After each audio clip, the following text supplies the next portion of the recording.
Good afternoon and welcome to our second session, which is entitled, Where is American History Going? The question that wants to pop up right away is, why should it have to go anywhere? Because for many Americans, we are content to have history just present the facts of the past and be nothing more than that. For many Americans, our model historian is Detective Jack Webb. Just the facts, ma'am. And certainly there is, and there can be, in fact, no history without inquiry into those facts, any more than there can be justice under law without inquiry into those facts. But another way of asking the question is to wonder why we should care about history. And that's especially a problem for Americans and dealing with American history. Because embedded in our cultural assumptions is a certain, shall we say, insouciance about our history. You might say that it begins with Bishop Berkeley and his famous poem, Westward the course of empire takes its sway. The first 4 ages already past, a 5th shall close the drama with the day. Time's greatest offspring is the last. And if we are, in fact, the last of time's offspring, what do we need to worry about everything that has gone before? Bishop Berkeley sends that note, and Tom Paine sings a similar note at the time of our revolution. We have it, said Tom Paine, in our power to begin the world anew. Well, if we do, then we really don't need to take lessons from any world that might have gone before. And we hear it from Walt Whitman. Pioneers, oh pioneers, all the past we leave behind. And we even hear it, probably in its basest form, from Henry Ford, that quintessential American philosopher, who defined history as one damn thing after another. Therefore, there is a certain amnesia, a certain self-assured ignorance that we often cultivate towards our history. At its best, we tend to treat our history as a species of entertainment, something to watch documentaries about, or worse still, the History Channel. And maybe the History Channel is the worst example of the way we do our history. Entertainment, that's at the best. At the worst, we prefer that self-assured ignorance. We do not need to learn lessons from history. And the proof of this? Well, the proof of this is really all around us. I'll just give you one example. The Organization of American Historians recently completed its annual meeting, and on its website, it expressed its excitement, its exhilaration, its thrill at an attendance of 1,500 in Los Angeles. This at the same time that the American Society of Hematology got 30,000 to attend its annual meeting in New Orleans. Not only 30,000 attending, but even investors from Wall Street showing up. When was the last time you went to a Historical Society meeting and investors from Wall Street were there? Please don't tell me. I think if there's a motto for American historians, it could run something like this: we get no respect. But let me issue this concio ad clarum. First of all, we thrive on our memory. The mark of our species is its thirst for memory. It's an instinct which has guided human society relentlessly, constantly, to chronicle, to create annals, to set up marker stelas with explanations, And finally, of course, to create history itself. History feeds the soul. It does not simply want to remember, it wants to celebrate. When Herodotus, the first historian, sets out to tell the tale of how the Greeks resisted the invasion of the Persians, he begins by saying that he is writing this because he does not want the memory of the great deeds of the Greeks to be forgotten. And the stories he tells of the Greek defiance of the Persians are so memorable, of the Spartans at Thermopylae who were told as a way of warning that when the Persians fired their arrows, they were so numerous that they blotted out the sun. Good, said one of the Spartans, then we can fight in the shade. Yes, there was something that fed the soul that way. Dr. Johnson said, "What man's piety would not grow warmer among the ruins of Iona, or whose patriotism would not be inflamed by sight of the field of Marathon?" Lose that, and we lose a lot of our reason for being. That's one part of why we do history. The other part is that every toxic tyranny of the 20th century has been built around a theory of history.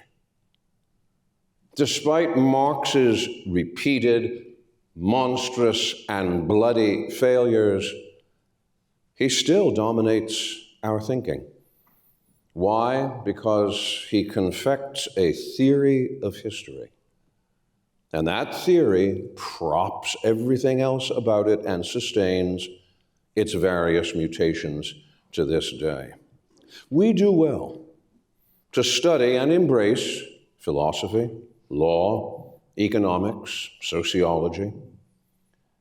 But what is needed in the defense and the animation of liberty and freedom and human flourishing is a theory of history that will animate all of these studies and animate us with them. Yesterday was the 79th anniversary of D-Day. I don't know how many of us marked that date, but it is well worth the marking. And perhaps it will focus what we say and do in this session on the subject of American history. If we will ask from time to time what I like to call the Omaha Beach question. Is what you teach, is what you do and say, what example you offer to people, would that, for an 18-year-old about to land on Omaha Beach, would it encourage him or paralyze him? Those are the questions that history comes right down to the bedrock of our being to deal with. On our panel today, we have people who do history at various levels. Sometimes when we think of history, we think of the historian who's writing history. That's not the only way to do history. So we have with us Joyce Lee Malcolm, who is Professor Emeritus of Law, but a historian, at the Antonin Scalia Law School at George Mason University. We have John Matsui, who is a Princeton alum and a fellow Civil War person, who teaches history and global studies at the Hun School here in Princeton.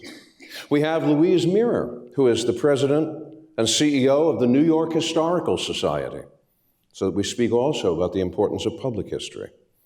And of course, we have the great Gordon Wood, who by this point I don't think I need to introduce to you.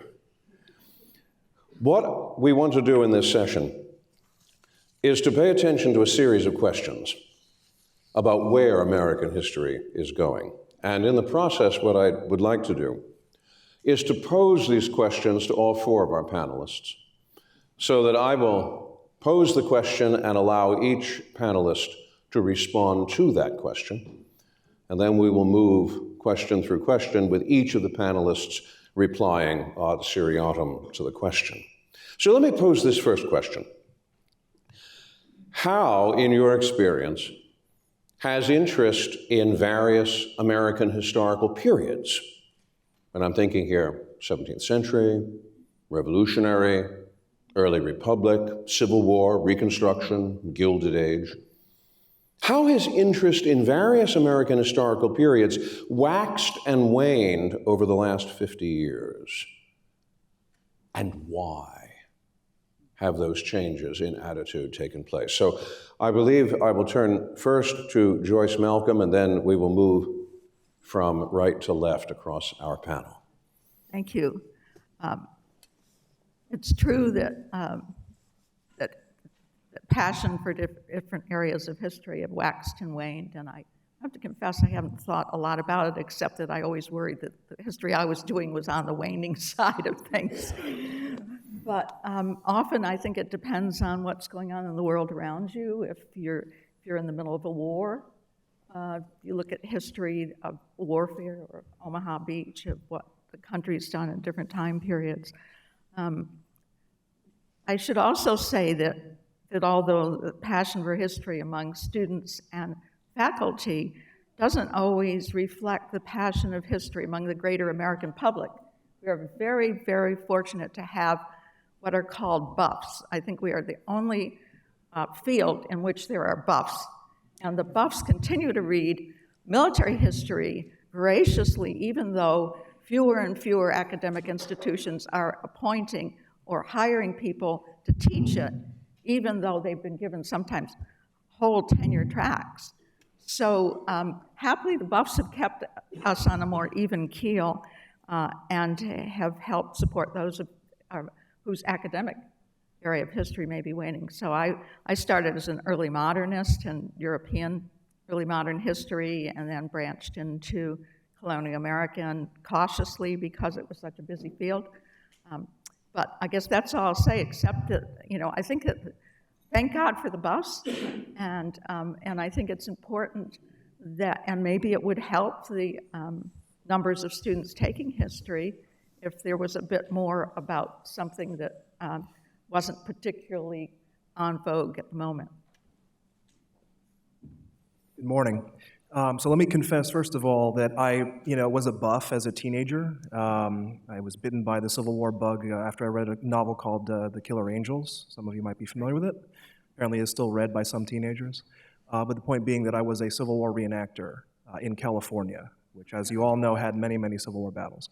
But anyway, there is a fort under the Golden Gate Bridge, which dates to that period. But anyway, point is, my qualitative market research is based on going to Barnes & Noble.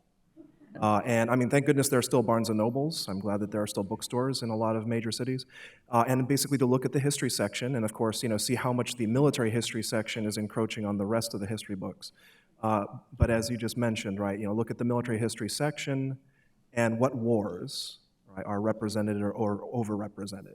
And I think in one sense, when it comes to American wars, right, there's a sense of, okay, which generation is dying out, right? Which war are the veterans disappearing from? And of course, at this point, it's very much the World War II generation. 20 years ago, it was the World War I generation. And so, unfortunately, as a Civil War era historian, I think the Civil War is definitely going out. Again, my qualitative view on that is I still don't think, and Alan can correct me, but I still don't remember ever seeing a paperback edition of a UNC historian's massive study on the Army of Northern Virginia, right? The main Confederate Army under Robert E. Lee. Don't remember that hardback ever coming out in paperback edition. But anyway, I think very much World War II, for multiple reasons, is in among the military history buff reading population.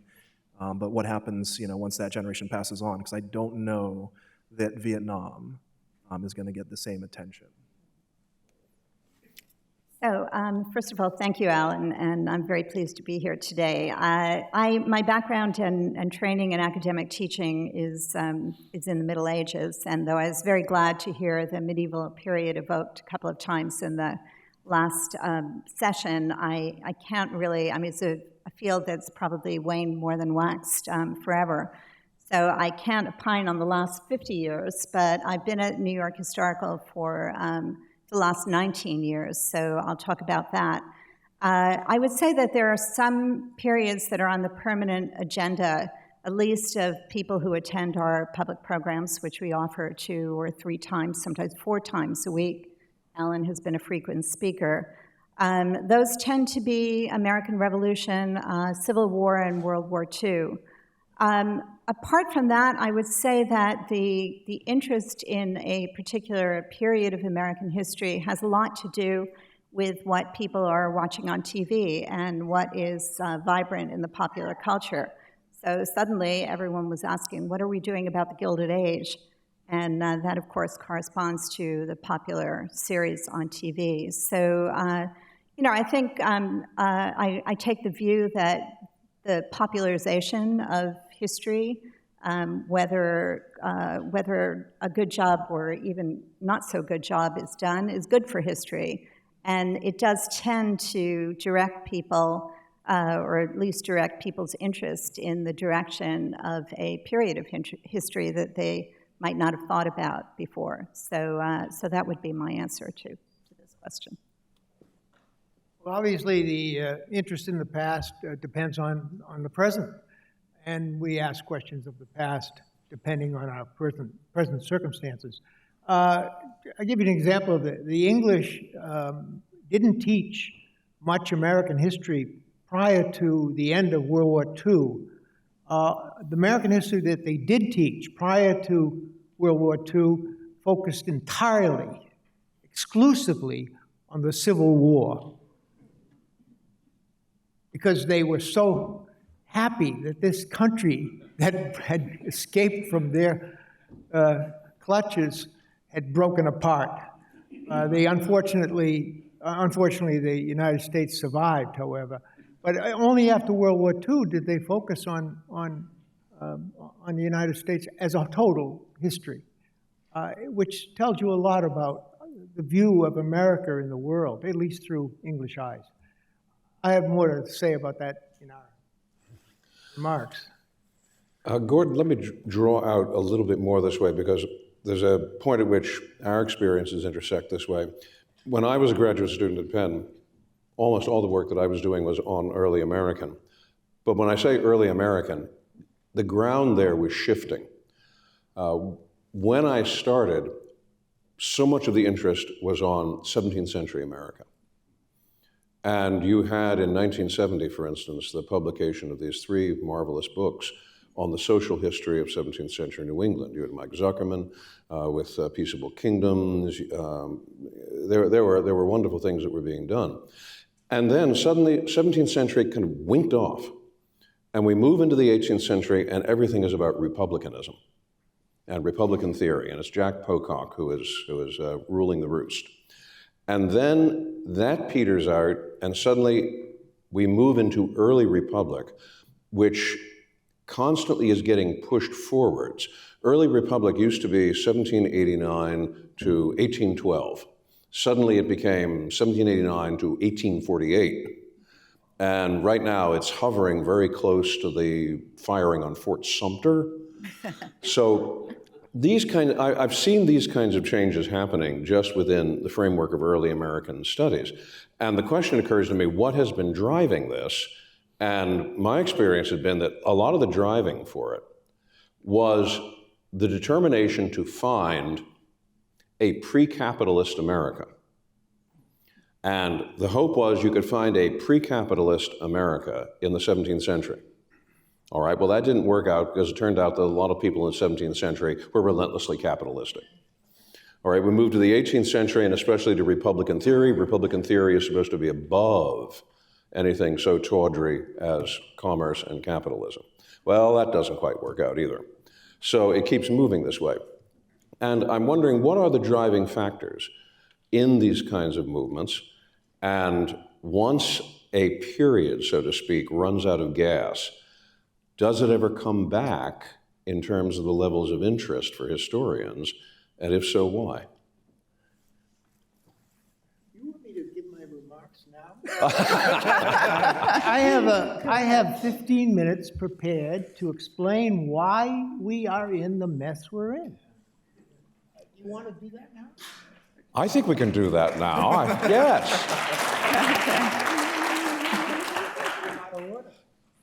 Okay? Well, we have a Good. fine disregard for Right. order in some contexts here. I blame James Harvey Robinson for the mess we're in.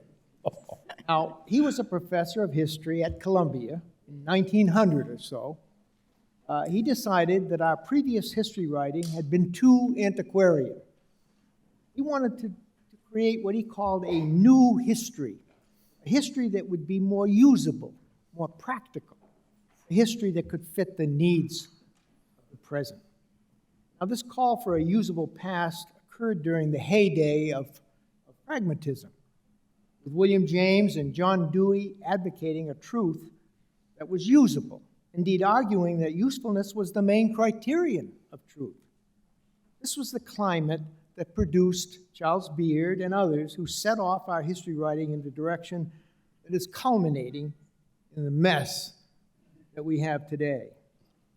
It is a mess, but one not easily cleaned up.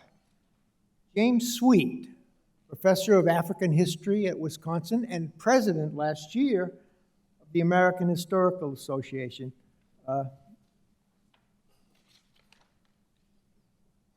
in all innocence, wrote a short essay a year ago in Perspectives, the AHA magazine, decrying the excessive presentism that he thought was afflicting the profession. That is, too many historians were interpreting the past in terms of present needs. He was immediately overwhelmed by a flood of criticism that forced him to apologize profusely for, as he put it, the damage I have caused my fellow historians, the discipline, and the AHA. He promised to redeem himself in the future. Fortunately, he didn't retract what he had said. But the fact that he had to apologize so submissively reveals to us the sad state we're in and the difficulty of getting out of it. As it turns out, many American historians, far from disparaging presentism, are celebrating the use of present-day issues in order to interpret the past usefully. For example, one historian calls for a critical, socially engaged historiography of the American Revolution. What is needed now, he says, is a new form of presentism that blocks false identification with the past, but still disrupts the security of the present. Another historian, an eminent scholar of the indigenous peoples, actually described his role as a critic of the culture. Instead of seeking to recover the past as accurately as possible, he boasted that he was trying to illuminate conditions of the present by casting a harsh light on previous experience. In their well-intentioned but often crude efforts to make the past immediately usable, many scholars undermine the integrity and the pastness of the past. So we have anthropologists, including Ralph Nader's sister, Laura Nader, who is professor of anthropology at Berkeley, claiming that the Iroquois Confederation was an important influence on the framing of the Constitution in 1787. It should be pointed out parenthetically that in 1988, the two houses of our Congress, in all their wisdom, passed resolutions thanking the Iroquois for their contribution to the framing of the United States Constitution. Although there is no credible historical evidence for this claim, the fact that it might raise the self-esteem of the native peoples is sufficient justification for some scholars to recommend that it should be taught in the schools. Even the distinguished sociologist Nathan Glazier suggested that the myth might be taught to elementary school students, though not to students in junior high or high school. Perhaps we can agree with Glazier that truth is not the only criterion for judgment on the curriculums in the social sciences, but surely falsehood ought not to be allowed into the schools on any grounds. I think we have to face the fact that we Americans are not a historically minded people. James Polk said the United States was the only nation in the world that had its history in the future. Our culture really can't tolerate a strong historical sense. Now, what do I mean by a historical sense? Let me give you an example of a book that I think shows a keen historical sense. Drew Faust's book on women of the slaveholding South in the American Civil War, published in 1996, I think does this. I'm not sure that she could get away with writing that book or having it published today. What she hoped to do in her book, she says, was to give a sense of how people are shaped and constrained by the world into which they are born, of how their choices are limited by the taken-for-grantedness of their social universe. Faust says that she wanted to show how hard it is to cope with change, to adjust to a new world, even a world that to us seems unquestionably more morally and socially desirable, and to show how people manage not just to accept, but to justify social arrangements that we find abhorrent. Now, to be able to see the participants of the past in this comprehensive way, to see them in the context of their own time, to describe their blindness, their folly with understanding, to recognize the extent to which they were caught up in changing circumstances over which they had little control, and to realize the degree to which they created results they never intended. To know all this about the past and to be able to relate it without anachronistic distortion to our present is what I mean by having an historical sense. An historical sense is akin to a tragic sense of life. That is, a sense of the limitations of life, which is not very American. History is like experience and old age. Wisdom and prudence are what one learns from it. It doesn't teach any particular lessons, except one big one, that few things ever work out the way the participants in the past expected. Americans who want lessons from the past, who want the past to be usable, do not want to possess this kind of historical consciousness that Faust displayed in describing her Southern women.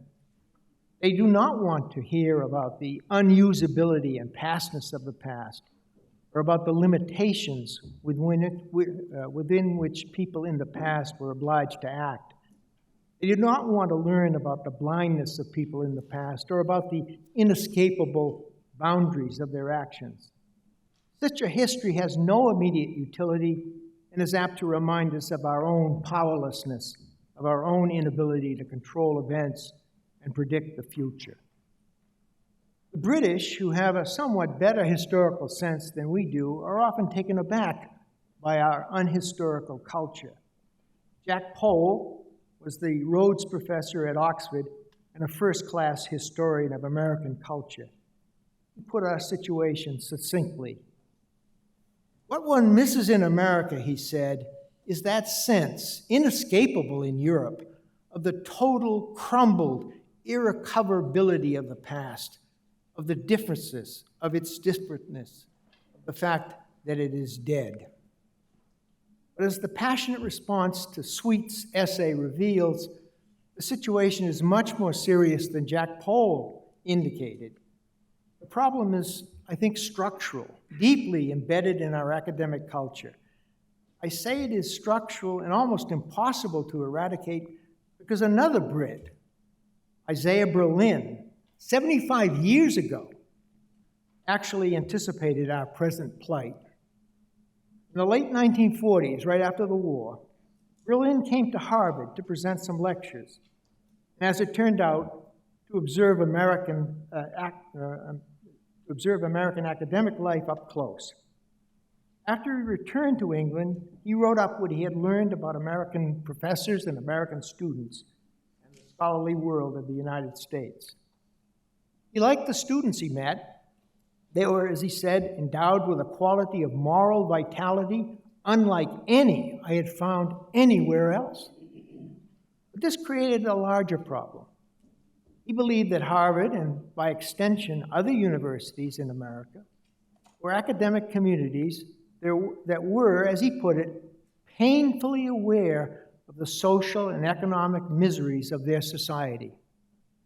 Berlin thought that a student or professor in this condition might wonder, and I'm quoting him here, whether it can be right for him to absorb himself in the study of, let us say, the early Greek epic, while the poor of South Boston go hungry and blacks are denied fundamental rights.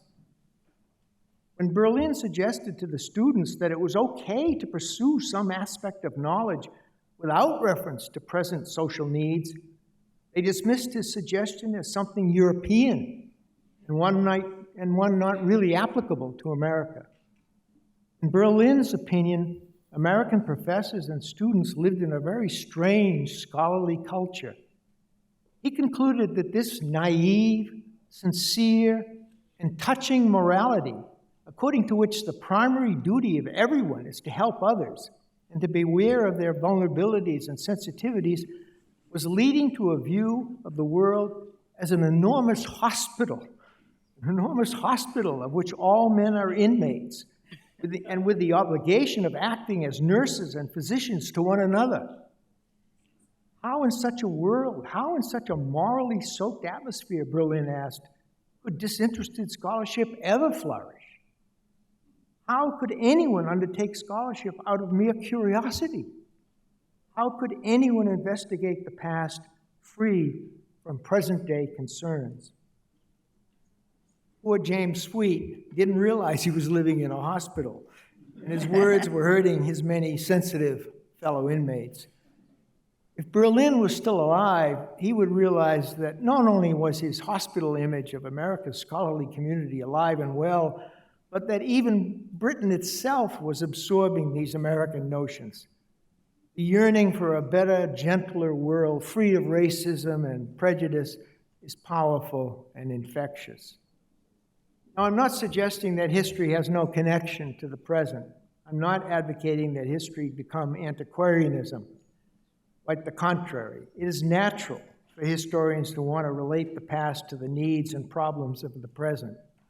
Indeed, historical explanation is only possible because we today have different perspectives from those of the historical participants we are writing about. Most new historical investigations begin with an attempt to understand the historical circumstances that lie behind a present-day problem or situation. It's not surprising that our best work on the origins and nature of slavery coincided with the civil rights movement of the 1960s. This is as it should be. The problems and issues of the present should be the stimulus for our forays into the past. It's natural for us to want to discover the sources, the origins of our present circumstances. But the present should not be the criterion for what we find in the past. Our perceptions and explanations of the past should not be directly shaped by the issues and problems of our own time. I used to use with my students the epigraph in L.P. Hartley's novel, The Go-Between, a great novel, and also a great movie, by the way. Came out in the early 70s with Julie Christie and Alan Bates. Hartley's novel has an image in his epigraph that students seem to grasp more easily than my simply stating in a bald statement about the differentness and the pastness of the past. What Hartley said in his epigraph is the following: the past is a foreign country. They do things differently there. Now, students instinctively knew that it would be crude and silly to go to Italy, say, and complain that the Italians were not behaving the way we Americans behave. And they understood that, and suddenly applying that to the past made sense. Students need to understand that going back into the past and criticizing people back then for not thinking like us, for not sharing our sensibilities, is basically unhistorical and a violation of everything history is about. Getting them to understand that, I think, is the first step we might take if we're going to get our students to think historically. But I think we have a long way to go.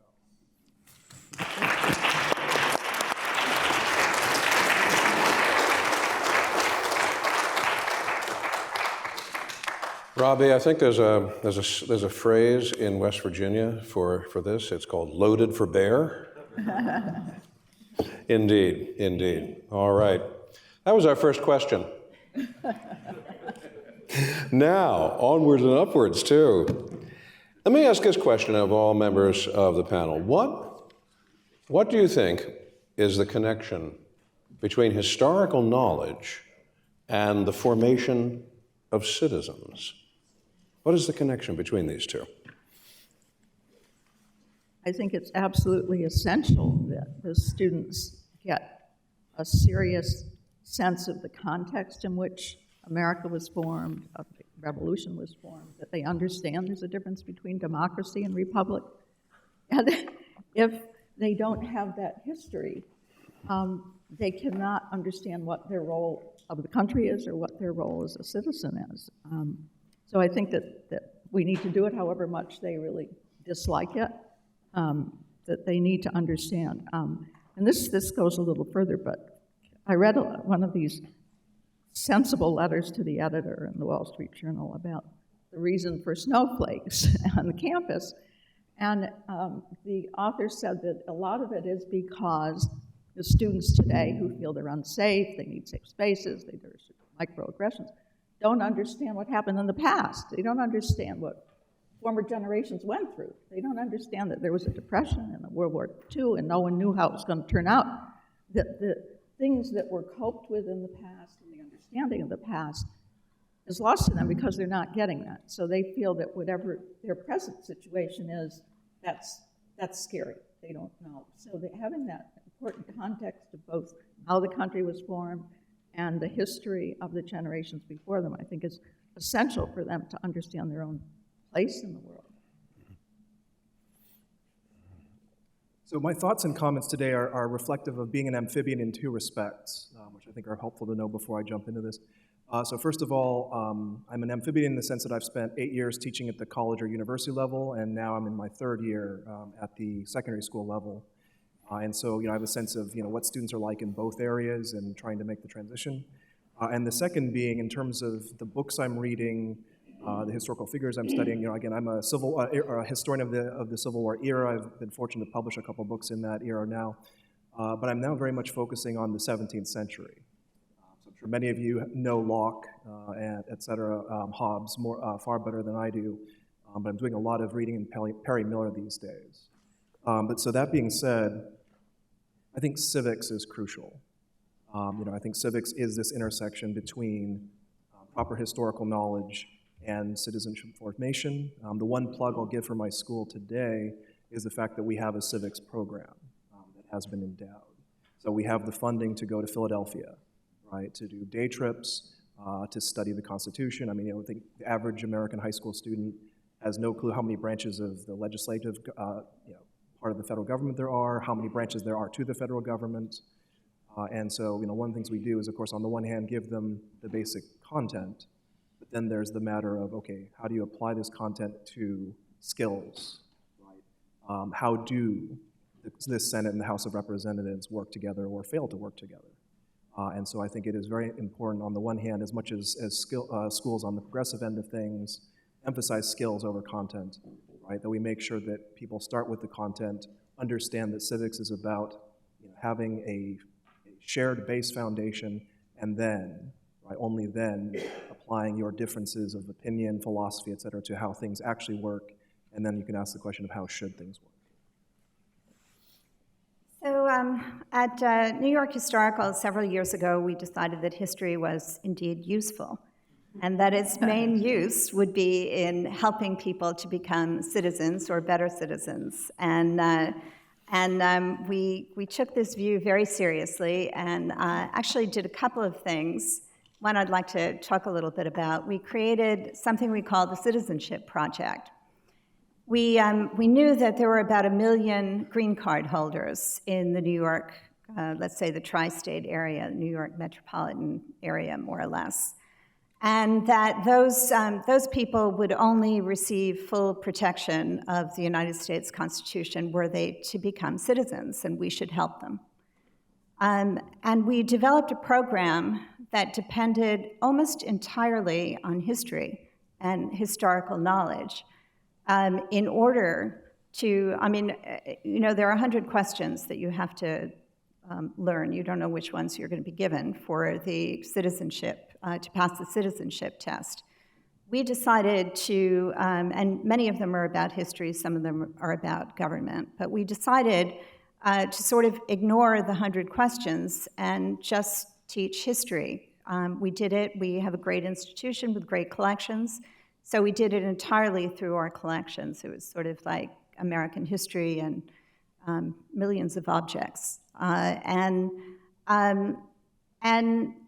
our purpose was, our thinking really was that it is only by understanding the struggles of the past, what people have done in order to form the country, that, that new citizens would fully appreciate the roles and responsibilities they had in a democracy.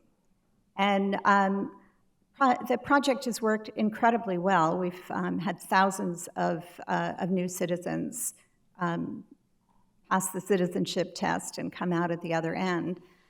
But it's done something else, and in observing these thousands of new Americans who have gone through this program, one sees that they take a huge delight in knowing about the American past, in understanding the founding generation, and these are people obviously from all over the world, in thinking about what the American experiment was, how courageous the American founding generation was, in thinking about subsequent eras in American history, wondering about slavery thinking about slavery in the context of a nation that they come to as a whole, but that didn't have to be this way. I think as they ponder virtually every era in the history of this nation, they come to an understanding that makes them eligible to become citizens. And I think that's the best way of now knowing that you have the right to vote after you swear the oath, which we do in our auditorium. You know that you have a responsibility to be educated before you take a decision. You know that you have a responsibility to your fellow citizens. I mean, you know things in a way that in the abstract, you never otherwise would. And of course, this is an exercise that people go through to enjoy the rights and privileges of being part of our American democracy. The people in our citizenship project were not born into these rights or responsibilities. And one can only conclude after seeing the much deeper appreciation that people have of citizenship, the eagerness they have. We do voter registration. League of Women Voters comes and sets up a desk after the naturalization ceremonies. The eagerness to participate as quickly as possible, and also the eagerness with which they line up to get their free family membership at New York Historical Society, so they can continue and they can teach their children and use really use the resources of our institution, presumably others as well, in order to help their children understand this important history. It's an uplifting in a way that few other things are. And the only thing that, of course, we all lament is that this is an exercise that people who are born in this country typically do not go through. And I think that, listening to Gordon's remarks, I think that so much of the problems that we face today is just a total lack of appreciation of the past and an inability, therefore, to act in the present as a member of a civic society, to really engage as a citizen. And, as I say, one can only lament that the kind of appreciation that one would, I think, almost inevitably develop for civic responsibility and the need to take it seriously is only absent because we do not tend to do a very good job teaching American history? Well, there's a distinguished English historian, Richard Pears, in the 1950s, wrote a book called The Historian's Business. And he argued that history should be taught, serious history. It's a tough subject. It's a sophisticated subject, should be taught only at the university level. Prior to that, at the elementary and high school levels, you should be teaching patriotism. I guess what he meant was at the 5th grade and at the 8th grade and maybe in the 10th or 11th grade, you tell stories about our past. And those stories will linger with the kids through their whole lives. But save the difficult task of talking about history as a complicated subject to the university. I think what is happening at the 5th grade and 8th grade is that the teachers who have learned their subject at the university have brought that back and are trying to teach that at the very low levels. Maybe I'm wrong, but I think Pears had something right going there when he said, just tell the traditional stories about your past. They don't always have to be glorifying the past, but they're always interesting stories. And I think that may be one of the problems that we have with our youngsters. Let me pose this question to you, and you can answer this at whatever level you want, but I think specifically if you're in a university environment, if you're in a public history environment, if you're in a secondary environment, you'll have a different answer for this question, and all of those answers are important. But here's the question. Is a core American history curriculum possible? And if so, how might we go about creating it? I think there have been various efforts to create a core curriculum with lots and lots of criticism after their months of labor, often because they're biased or they've overemphasized something. Some years ago, many states were coming up with standards for different courses. And I was on a panel that was to get a history set of for Massachusetts. It was world history, so it was American was just a part of it. And it was terrible. We were the second iteration. The first iteration of the core curriculum was all grade school teachers and concentrated on how to teach rather than what it was that they were actually teaching. So the legislature in its wisdom rejected what they had done and revitalized the course, the effort. And I remember I was one of the only college professor there, and I was regarded as an elitist. Most of my fellow committee people. But it was really hard because everybody had their own special items that they wanted in there. And there were some teachers who sat with a big textbook, and if the textbook said something, that was true. It didn't matter if it wasn't true. Textbooks are hard to put together.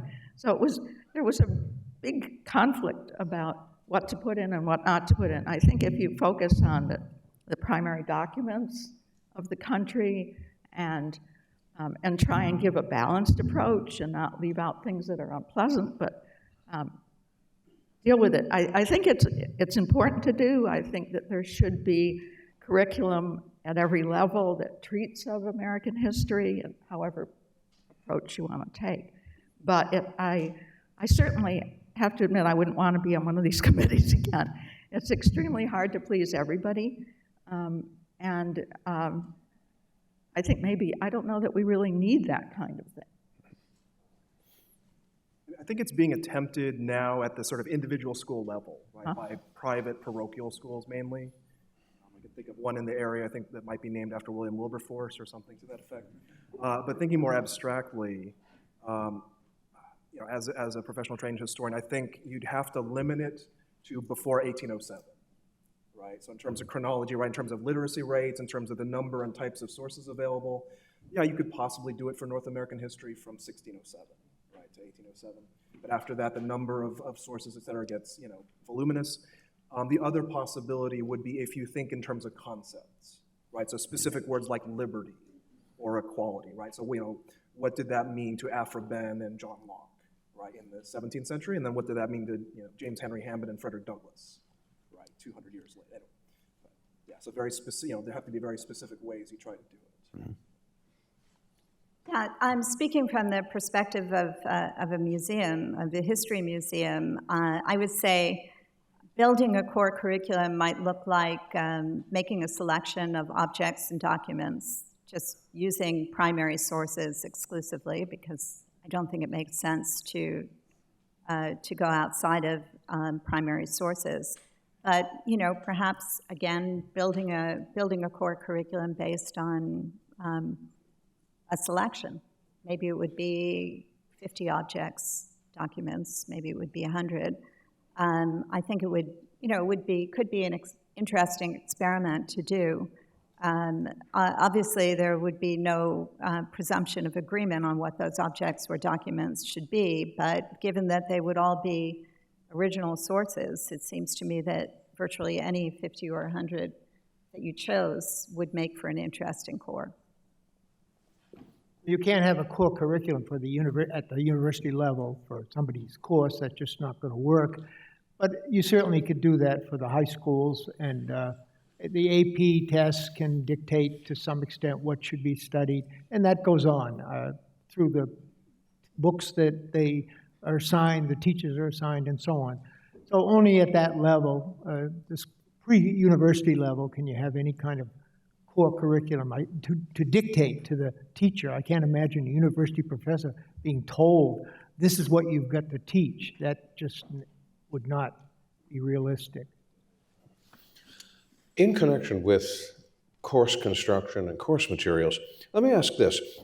Is the digitizing of historical resources, is that a bane or a blessing? I love it. I mean, I can sit at home and online, I have access to all Benjamin Franklin's letters. I mean, they're there. You look up Franklin, you look up a year, and it has a whole series of letters. You press on one, and you get the text. I mean, it gives people access to all kinds of very difficult material. They might not be able to get to the New York Historical Society. And having had the experience of going to archives in Britain and elsewhere, you order things, you wait, for a long time to get them. You have them only for a short period of time. You don't have the access. So I think that it's really been a great boon. The one disadvantage I see is that you don't get the opportunity to go to England or France or somewhere else to look at these things in person. But they really are, I think, opening up the world of these primary sources to a great many people. Briefly, I would say both. So all the positive things you just mentioned, but since I work with teenagers right now, there's the issue of attention span. Right. So it's great that that anyone with internet access in North America has access to these various speeches or letters or what have you. On the other hand, if they lose attention, right, after a page or two, that is a problem. So both. Yeah, I would say definitely a blessing.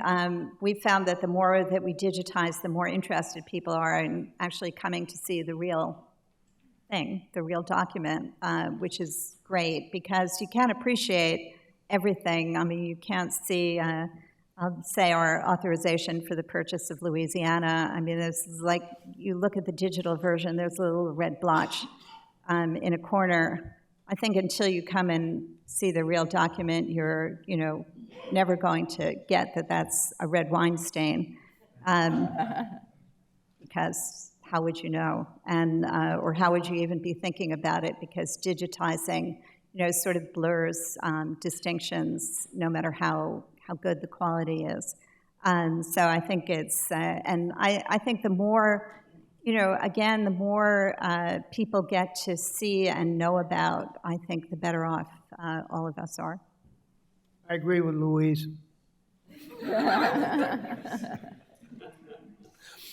I will say this in terms of alternatives to digitizing. Many years ago, when I was a graduate student, I spent some time working as an assistant to Richard S. Dunn as he was creating his edition of the Journal of John Winthrop. Winthrop, of course, was the first governor of the Massachusetts Bay Colony, and he kept a meticulous journal in 3 volumes. The second volume has been lost in a fire, but the first and the third volume of it survive, and they're in the Massachusetts Historical Society's collections. I was deputized to go up to Boston to consult the original and check references here, references there that would show up on the footnotes to this scholarly edition of the Winthrop Journal. And I remember very clearly the day that I visited there. I'm sitting in the reading room at MHS, and they brought out the Winthrop Journal, and it was something like bringing out the crowns from the Tower of London. And it was brought out in a box with this extraordinary solemnity. And the box was opened. You expected light to be beaming from it. But at the very bottom of this box, all swathed in all kinds of padding to keep it safe, there's this tiny book about yay big that was the 3rd volume of Winthrop's journal, which I had to decipher. And I thought, this very little item at the heart of so much interest, and yet the reverence that was paid to the Winthrop Journal. There I was, little old me. I was there actually turning the pages that John Winthrop had written on. I can't do that digitally. That's true. But it was well worth the remembering to have been able to do it long ago, to have had about as close a contact as I could have had with John Winthrop, which sort of leads me to the next question for everyone, and that's this. Is there a connection between historical learning and historical sites and historical materials? You know, if not like the Winthrop Journal, then perhaps other kinds of materials. Perhaps we're talking about material culture here. But is there a connection between really good historical learning and historical sites and historical materials, whether those materials are paintings, whether they are bells that were rung in the steeples of churches on the 19th of April to summon the Minutemen? Is there a connection between these two? I think it's very exciting to see the originals like you did. I did a lot of work in what was then the British Library, was at the British Museum, and the manuscript room was entitled the Students' Room. And you went in and ordered things and got to see the original. I think that there is a connection. It's exciting to see the real items. Could you repeat that last part of your question? Historical sites and historical materials. Oh, sites, you mean actually seeing something, well, or going to a spot? For years, I have taken students in classes that I've taught to the Gettysburg battlefield. Right. And we go around the battlefield. Now, you might say, okay, why does the Gettysburg battlefield look like any other open field in Pennsylvania? And on one level, I want to say, no, actually it doesn't. In fact, in some respects, it's not as interesting as some other fields in Pennsylvania. But on the other hand, it's Gettysburg. And I remember the very first time I visited the battlefield at Gettysburg. This was when I was an undergraduate, 1975, so I'm dating myself. And I remember walking out on the overlook at the old visitor center that literally overlooked what we call the angle. That was the particular part of the battlefield where Pickett's charge came up and met its end. I remember looking out from the overlook over this view of the battlefield and thinking, oh, that's the angle. Ah, Pickett's charge. That's Little Round Top. Ah, that's Culp's Hill. I had read about these things, but now actually seeing them, it was like a golden shimmer presented itself all over this vista of the Gettysburg battlefield. All right, now maybe that's being romantically undergraduate. Probably is. It's certainly not the way that professional historians like to think of ourselves as steely-eyed rocket scientists. But at the same time, it was a tremendous experience right there on that particular spot. I remember years later also, and Gordon will, I'm sure, resonate with this particularly as a New Englander. The 19th of April, every year in Massachusetts, of course, this is the anniversary of Lexington and Concord. Well, we were living in Belmont at that point, a suburb of Boston. And there was no question but that we were going to get ourselves up at 4 o'clock in the morning on the 19th of April and drive out to Lexington. And we did. And by the time we got there, the sun was just coming up over the horizon. People were standing around the green, 6 deep. And there were the militiamen, the reenactors, and then the redcoats came trooping down the main street, lined up on the green, and of course there was the reenactment of the encounter on Lexington Green. It didn't last more than a few minutes, and everybody afterwards went off to the pancake houses and had breakfast. But it was a great moment to be there on Lexington Green, the 19th of April. So is there a connection then between these sites and these materials and historical learning? I used to take students, I was teaching near Lexington and Concord, to see the route along which the battle had occurred, and there were still some of these remains of the houses that have been there, and the students would go galloping down into the cellars with the big stone foundations. They don't allow that anymore. But it was really splendid to see. But on the other hand, I had one year when I worked for the National Park Service, and it was their park. And it had been created in the 1950s when there was worry that the scene along that battle road would have been changed so much that they never could recreate it. It was an awkward park in the sense it went along a major road. At any rate, my job was to tell them what it all looked like on April 19th in 1775. Where all the roads were, the houses, the barns, the fields, the woods, the orchards, which was quite a task for a historian that wasn't used to looking at old deeds of that sort, where there were so many rods to the old oak tree and how it must have looked.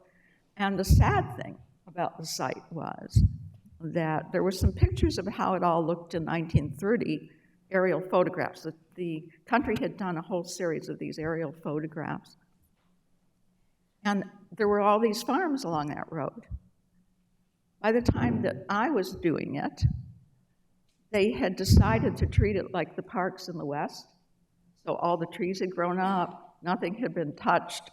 It looked far less, it probably looked more like the natives saw it than like it was before it was a national park. And my job was to give them this, basically an outline and quite detailed of how it used to look so that they could recreate that.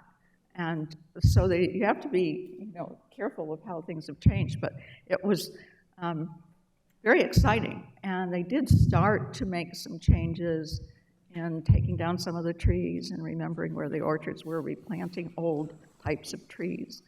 And I remember going back once to the visitors center, and when introducing myself, and the man working there shook my hand. He said, "Oh, you did this reconstruction for us, that book."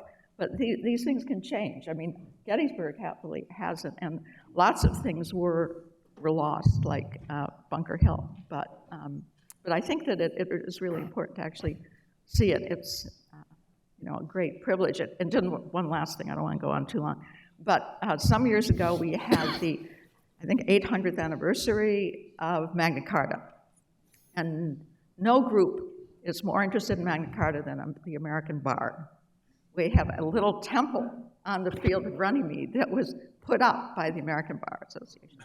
So there was this arrangement for a whole lot of members of the American Bar to be there on that day, when that wonderful document was signed. But the people who run the field of Runnymede were worried because it was a swamp.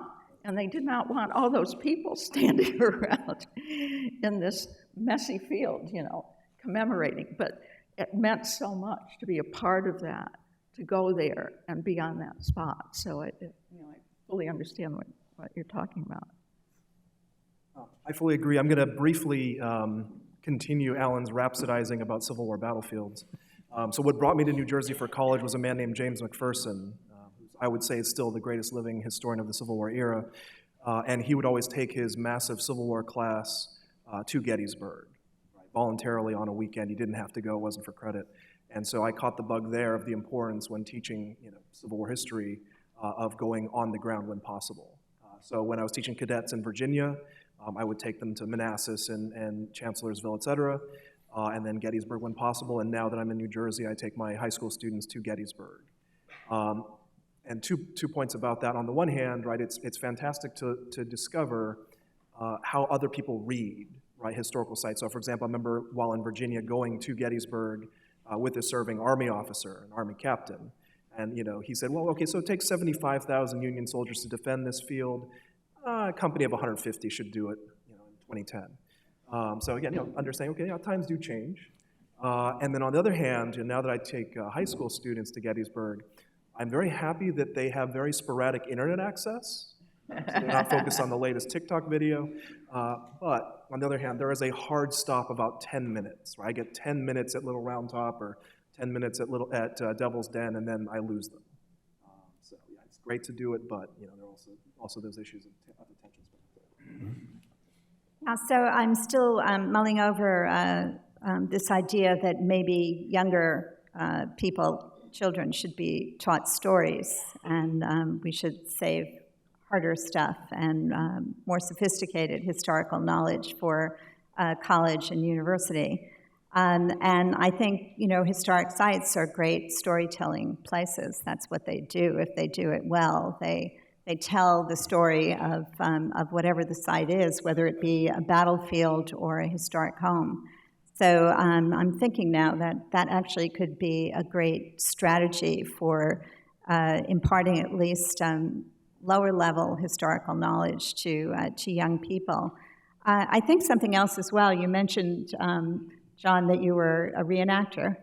And I have observed, every American commemorative day, we have reenactors at New York Historical. And one of the most fascinating observations I've made is how children ask questions of the reenactors because, they're looking at people who are dressed in costumes and I guess deluded into the idea that those people are real.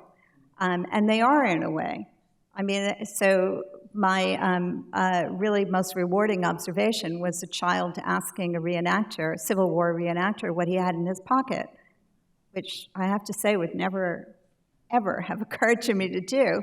And the reenactor started pulling things out of his pocket. He had a lot of things in his pocket, and he told a story about each and every one of those items, and they all would have been things that a Civil War soldier would have carried in his pocket.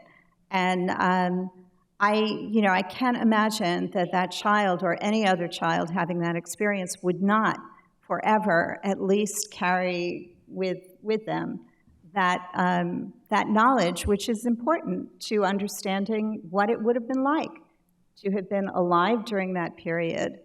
And by the way, I wanted to say one more thing on the usefulness of history. I mean, I think that one of the things that history does is it gives us empathy, and I think that's extremely important. I mean, I think it's important to know what it would have been like to have walked in someone else's shoes. And that's one of the reasons why I mentioned the reenactors, because I think that, I like to think that helps us be, better human beings. It's not a presentism that we're, looking through the lens of our own experience in the present day. It's something else. It really is important for us to understand the experiences of people who went before us. I agree with Louise.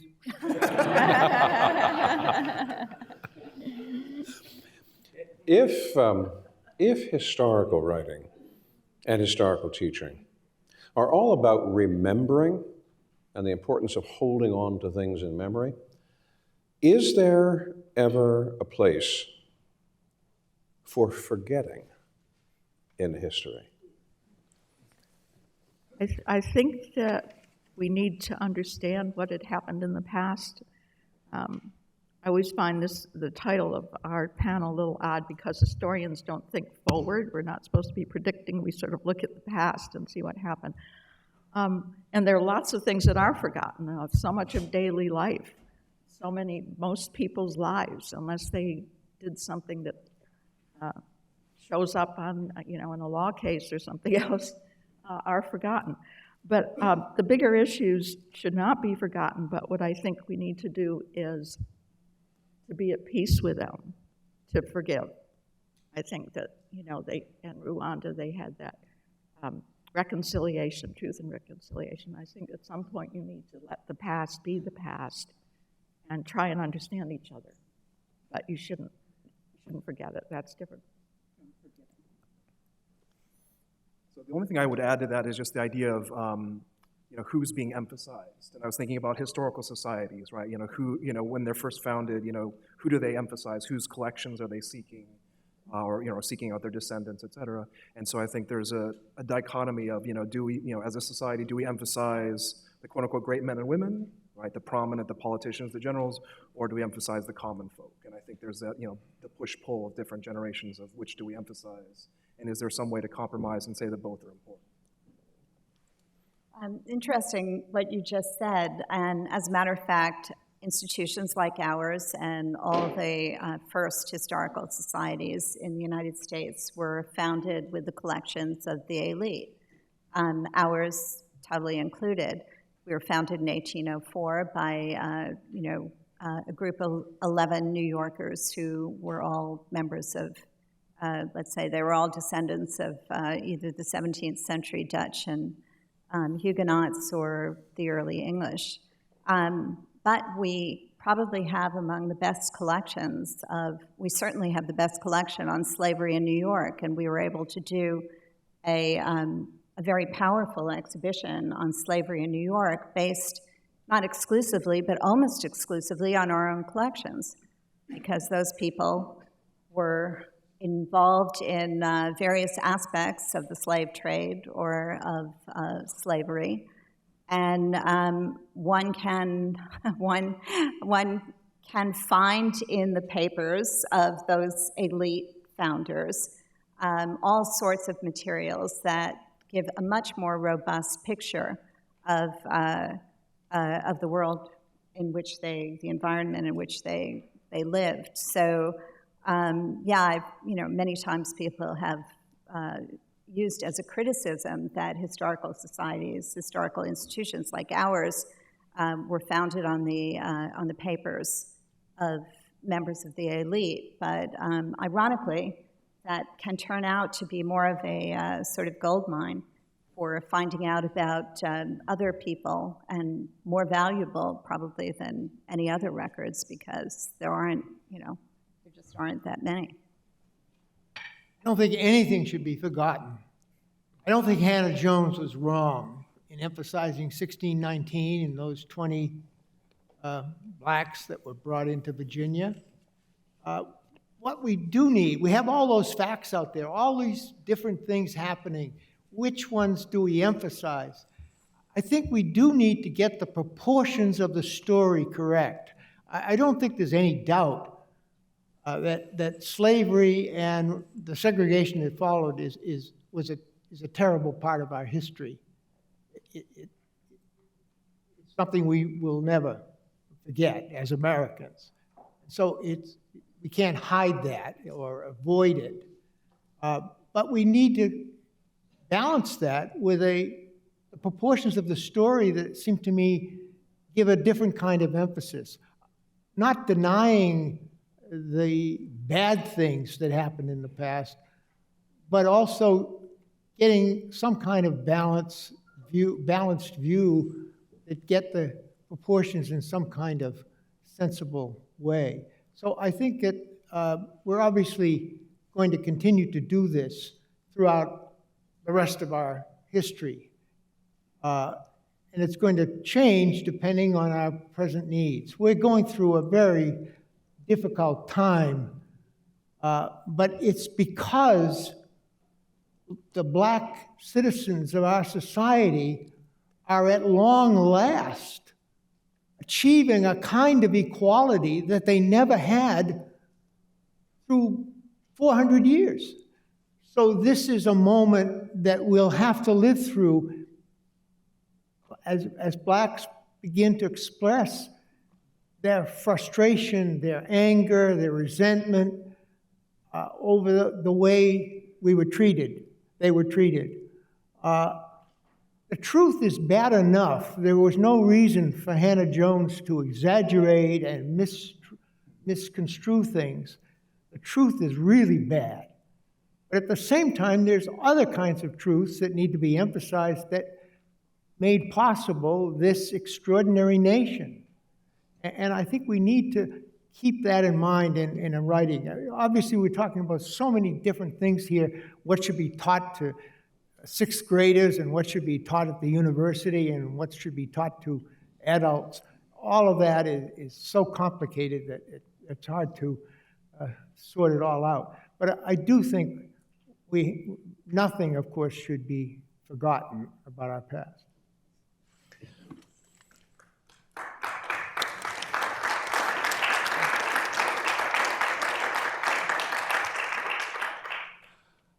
Here's a question that may come as a bit of a surprise, and that is, do you read historical fiction?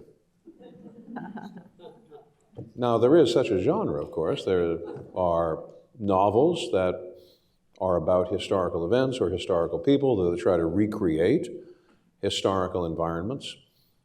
There are some very famous ones. One about Gettysburg, Michael Shara's The Killer Angels, which won the Pulitzer Prize in 1975. Won it for fiction, not for history, but still a very powerful piece of writing. So do any of you read historical fiction? And if you would prefer not to speak on the record, we can accommodate that.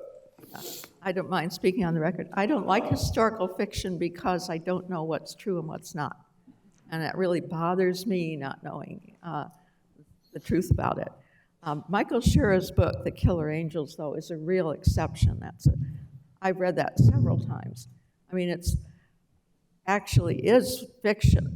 The speeches that he puts in people's mouths are fiction, but it's based on scholarship. It's based on all kinds of background information that he has. It's just a really stirring and inspiring piece of writing. But as a record, I worry too much about what's true and what's not. So I wish as a historian sometimes we could be inventive, but we're not supposed to do that. We're not supposed to write fiction, so we have to be really scrupulous and being careful of what we say. So no, I don't usually. I have a confession to make that way. In years past, before I could own a car, if I wanted to go to Gettysburg, I would slip a copy of Killer Angels into the hands of a friend. And I knew that the next time the phone rang, they would be saying, "Hey, let's go to Gettysburg." And I said, "Yeah, that's fine, let's do that, yeah." So there was a certain sly element in that. That's simply because it was such a compelling piece of writing. So I'm too busy catching up on the historiography of the 17th century to read historical fiction right now. But I will say, if you've ever heard of Bernard Cornwell, as a novelist. I think he's from Cape Cod. But anyway, point is, he's written in several historical periods. Half of what I know about the Napoleonic Wars is from his series about Richard Sharp, right? So an English common man, right, illegitimate son of a woman from the London area, but he becomes an officer in the British Army, which was just not done at the time. So again, it gets at class issues. Again, he saves Wellington's life. But anyway, so it's fantastic. There's 20-something books just in that series.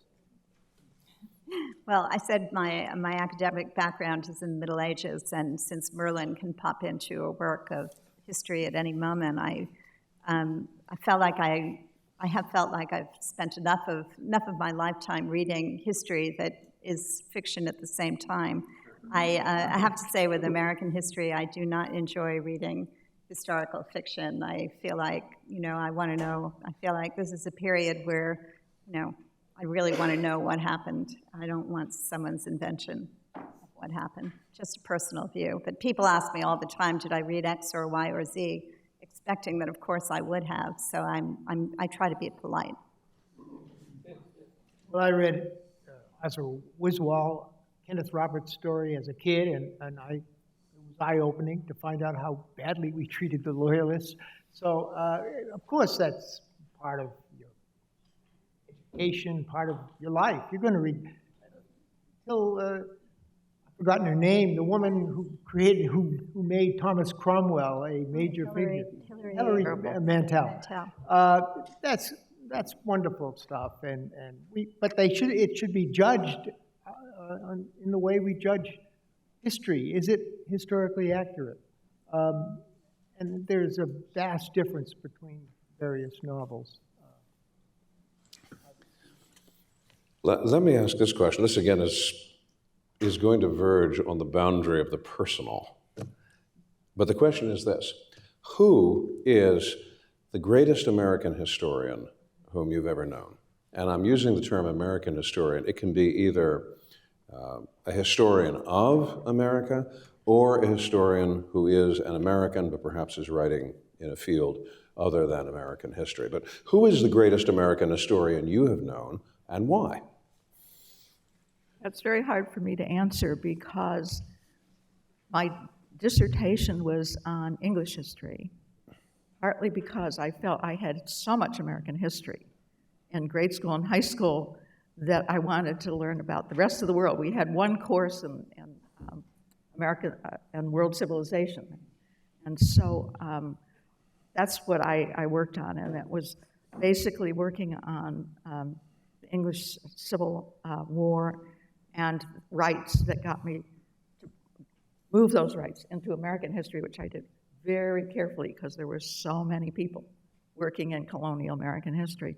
So I have to say that the greatest historian that I have known was someone in English history, and that was Geoffrey Elton, who was one of those people that was extremely productive, could do all kinds of history. He brought to Cambridge the American system of having seminars for graduate students. Because in Oxford and Cambridge, here was your course, here's your project, off you go, and you come back when you're done. And he had been in America, and so took a lot of graduate students under his wing. He was here frequently on lecture tours. He could never sit still. If he had some time between his special lectures, he would be out teaching courses. So a wonderful man who I miss a lot, Geoffrey Elton. I'm very happy I've been foregrounding this so heavily. So I was at lunch with James McPherson about a month or two ago, and I was asking him, what do you think American high school students need to be learning today? And he thought for a moment, and he was thinking, well, learn how to gauge progress and regress, which is perfect for me because I'm reading Perry Miller now, and Perry Miller is all about Puritans and progress versus regress, or the Jeremiad. But anyway, so he's still thinking about American society, American wars. But most importantly for me, and the reason why I moved from California to New Jersey for college, was the sense of his writing. I don't know how many Americans who otherwise have no interest in the American Civil War have picked up Battle Cry of Freedom. Hopefully at least 100,000 or more. But his writing is amazing. Right? He writes for academics, but he also writes very clearly. So if you have a college degree, right, and you have the attention span, right, 750 pages is not a big deal. I'm glad to say that to my left, there's another historian of the Civil War who also writes very well. I'm never going to get there, but the point is, right, he writes well. He was never the greatest lecturer in the world, to be fair, but right, he writes well. He is accessible to college-educated Americans, and again, he's still thinking about what do future generations need that they don't have. So about 4 years ago, I was invited to give one of 3 tributes within the gorgeous walls of the Library of Congress to Gordon Wood.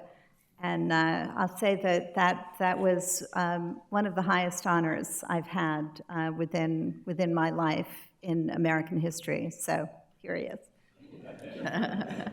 Thank you.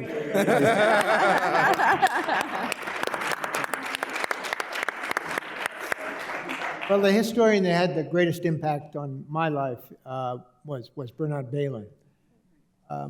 I was a history major in college. I thought I knew history, but it was Bailyn that really told me what a serious subject this is. And in all the years that I listened to his lectures and read his books and knew him, he never once revealed his political interests, his current political situation. That was a lesson to me. He brought no political agenda to his teaching. I had no idea what kind of politics he had. I can't say that was true of the other professors I met. In fact, I find most of them have an agenda, a present-day agenda, which is what I think is carried to extreme, is what led to James Sweet's problem. So I had the greatest admiration for Bailyn, and he managed to write a number of great books that, in his own way, celebrated America. He was criticized for that in the Peopling Project. And of course, the peopling of America itself was a problem for him, because what about the people who were already here? So he ran through a whole series of crises of that sort. But I think his total, well, certainly for me, his influence was profound. Now, the inevitable question that people are going to think is, okay, who's mine? I'm not going to mention his name, but he is in this room. And he speaks with a very pronounced North Jersey accent. And I will let you figure it all out after that. I will say this, that there are certain guiding things that I have learned from great historians. And one in particular, from this particular historian I mentioned, was a phrase he used in class. If you can guess from what I am saying what I actually think, my personal opinion of this particular historical figure or this particular historical event, I will consider that I have failed. And I've tried to take that as a golden rule in all of my teaching over many years. That is the kind of impression that has been made on me. What do I want to do as a history teacher? I don't think I could sum it up better than simply these words. My country, 'tis of thee, sweet land of liberty, of thee I sing. We have some few minutes left to us for questions, and I would be happy to open the questions right here. We have a microphone. Microphone. I can stand and shout. There we go. Is this working? Oh, yes. Well, Alan and John, you may have visited Gettysburg often, but I fought in the Battle of Gettysburg. Well. And I was on the wall with the New Jersey Buck and Ball Regiment just to the right of the angle, and I'm still collecting my pension. My wife, by the way, was a nurse, and she was tending down near the Philadelphia regiments, the Confederates who made it over the wall. But I do have a question. Do you think the musical Hamilton has helped or hurt American understanding of history? Members of the panel? About the musical Hamilton. Oh. Has it helped or hindered?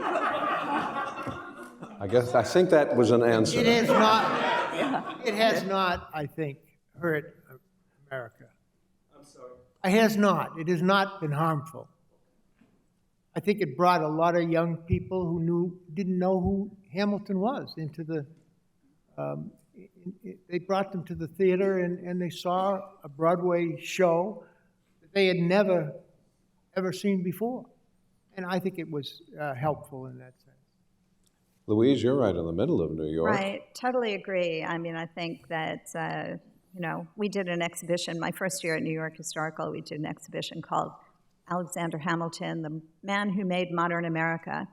And no one had any interest in Hamilton, nor had they heard of him. They knew he was on the $10 bill. I don't want to say no one, but, we thought we'd have, lines around the door, around the building, people clamoring to get to know Hamilton.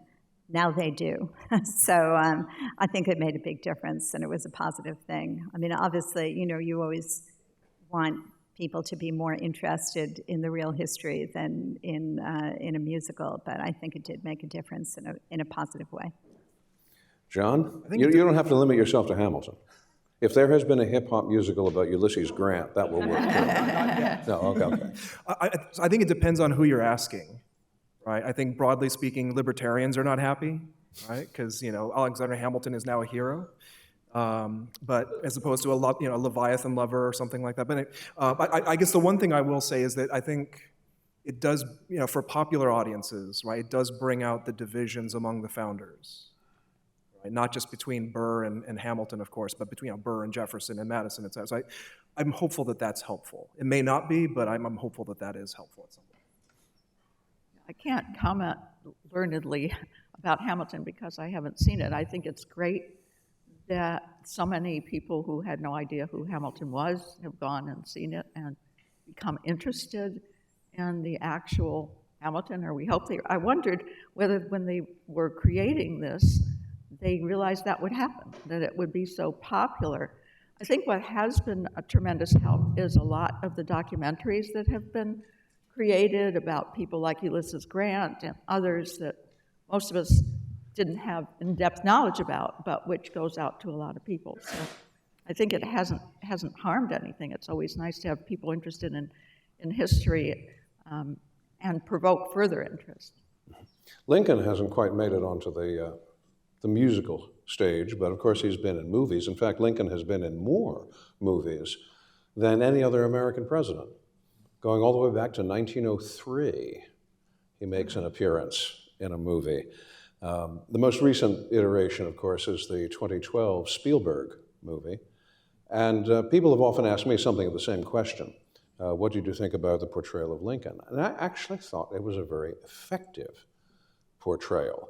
Now, I can go into the footnotes and say, oh, right, that's a bit much, oh, that's over the top. But I would give it a pretty high grade in terms of how it presented the tensions that surrounded the adoption of the 13th Amendment. Movies, musicals, are these things which help people? Do they help translate an interest from, let's say, an exhibit which didn't seem to go anywhere, to a musical which seemed to go everywhere? Can it help that way? Yes. But how sophisticated is our apprehension and understanding of these things? A lot of it depends on how we handle it and how we introduce people to these matters. Now, yes, question right here. I think that the problem of relevance that was especially Professor Wood raised,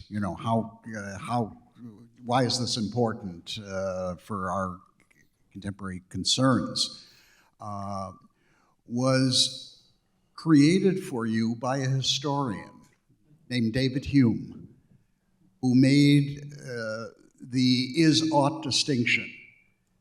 The matters of fact, the fact-value distinction, the matters of fact are in one realm, and matters of normative matters or what ought to be done are in another realm, and never the twain should meet.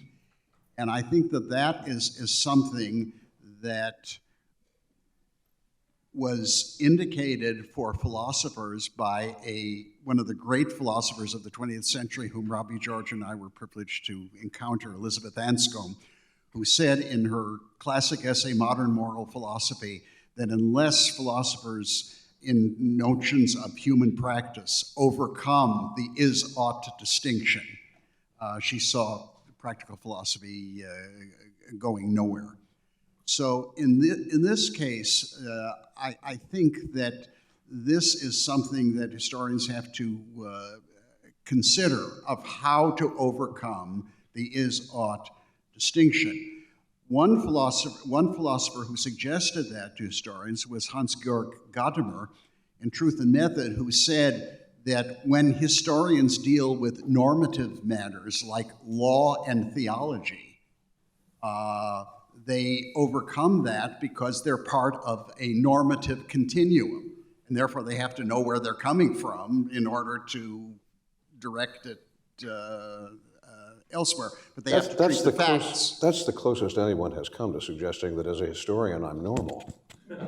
No, or maybe I'm confusing the terms. Well, normative and normal, yes. I see. It's a great pun. I think we have time for one more question. Can I look to Richard Samuelson?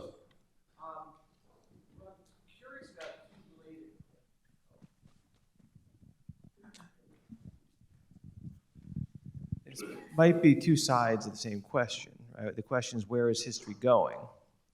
And professionally, we created the PhD, came from Germany in the 19th century, came to America at Hopkins, right?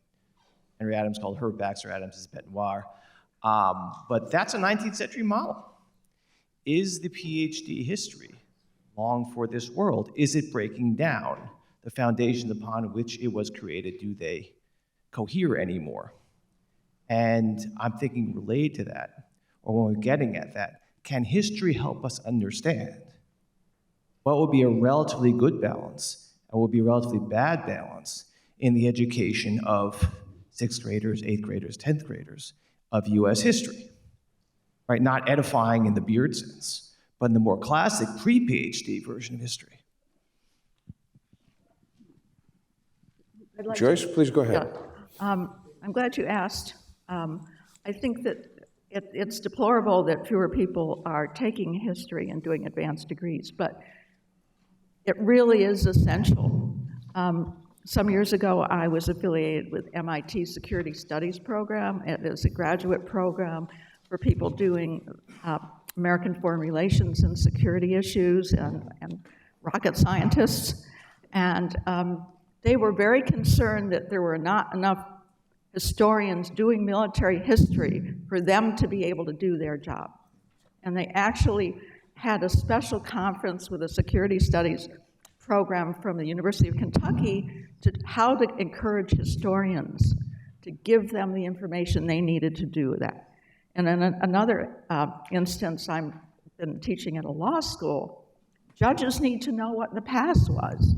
They really do, or it's very easy for people to distort in their briefs what's going on. So the latest Supreme Court opinion on the Second Amendment, you have to go back to prove that whatever particular restriction you have was in place in 1791.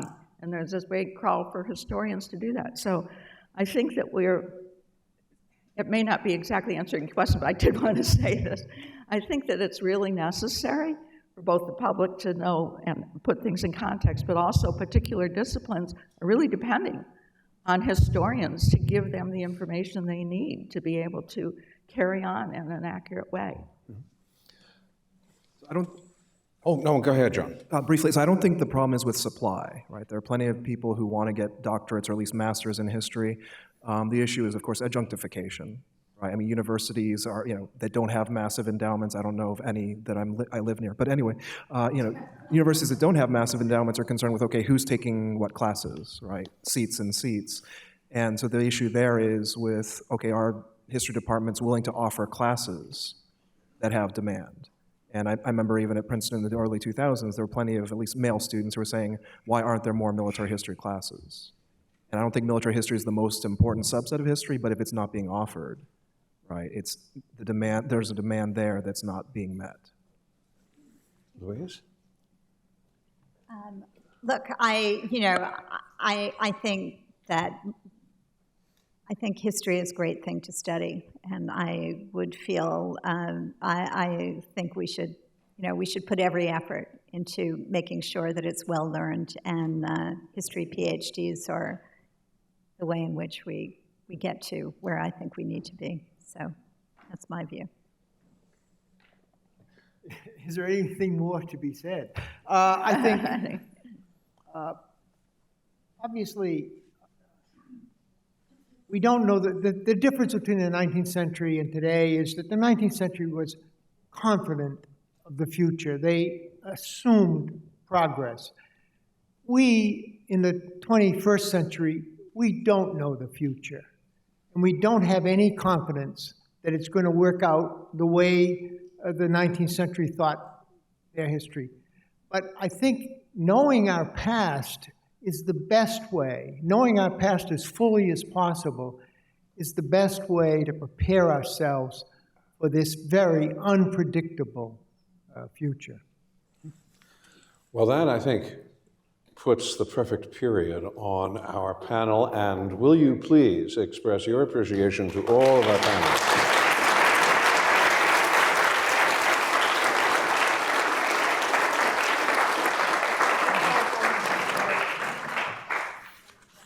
I don't have a microphone, so are you able to hear me? Oh, here we go, yeah. Before we break for lunch, just a brief comment of my own, and I'm very grateful to everyone on the panel. Yesterday, I mentioned the Academic Freedom Alliance, and I moved to mention it again because of the dreadful, tragic story of James Sweet that was told to us by Professor Wood in his excellent opening prepared remarks. From my perspective, Professor Sweet is not only the victim of that story, he also is, in a certain sense, I don't mean to be too harsh on him, the villain in the story. He apologized for a crime he didn't commit or for something that wasn't a crime. And that not only harms his character, that hurts everybody else who's going to have to face the bullies because it empowers the bullies. When that works, when you capitulate, you don't just harm yourself, you harm everybody. We are in the truth business as scholars, whether we're historians, philosophers, political scientists, chemists, biologists.